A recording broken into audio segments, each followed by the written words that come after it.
то время как китайская администрация преследует жителей Восточного Туркестана, уйгуры протянули руку помощи китайцам. Начиная с 23 января китайский город Ухань был взят под карантин в связи с эпидемией коронавируса. Власти отменили рейсы поездов и авиасообщения. В блокированном городе также остались уйгуры, прибывшие для работы и обучения. Согласно информации, распространившейся в социальной сети WeChat, в Ухане остались руководитель и работники компании Майкар. Руководитель компании Шухрат Расул организовал сбор помощи для города и выделил 100 тысяч лир из личных средств. В общей сложности компания пожертвовала 1 миллион 540 тысяч юаней. Кроме этого, во всех социальных сетях Восточного Туркестана было объявлено о сборе помощи для китайцев.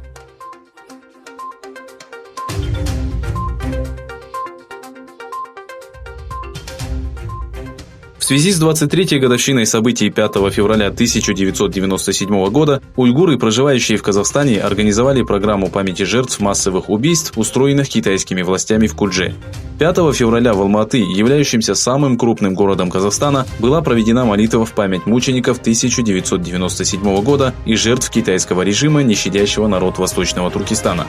Во время мероприятия был проведен брифинг о работе Всемирного уйгурского конгресса. Программа в память событий 5 февраля прошла также в Вашингтоне и Брюсселе.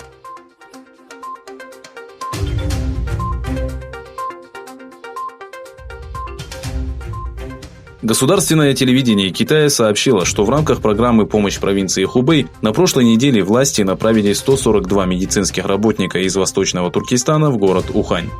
Среди них находится и доктор поликлиники уйгурской медицины города Корла Камберниса Шерип, которая попрощалась со своими родными перед отправкой в центр эпидемии. Специалисты считают, что доктора-уйгуры направились в Ухань по принуждению властей, а не добровольно, как утверждают китайские СМИ.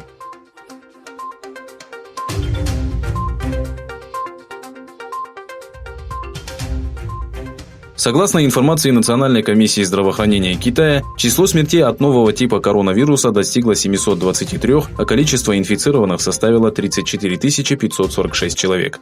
Состояние свыше 6 тысяч из них критическое. Количество потенциальных разносчиков вируса выросло до 27 657 и были взяты под наблюдение 189 660 человек, контактировавших с инфицированными гражданами. За последние сутки от вируса скончалось 83 человека и было зафиксировано свыше 3000 новых случаев заражения. В свою очередь, власти США заявили о готовности выделить $100 миллионов для Китая и других стран, борющихся с эпидемией коронавируса.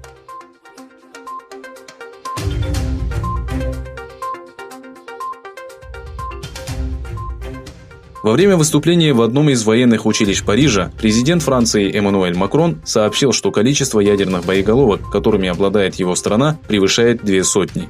Подчеркнув, что у европейских стран должна быть общая концепция по контролю над вооружением, Макрон сделал следующее заявление. Франция мобилизует своих европейских партнеров, больше всего заинтересованных этим вопросом, для основания международной стратегии. Мы можем рекомендовать эту инициативу во всех организациях, где представлен Евросоюз.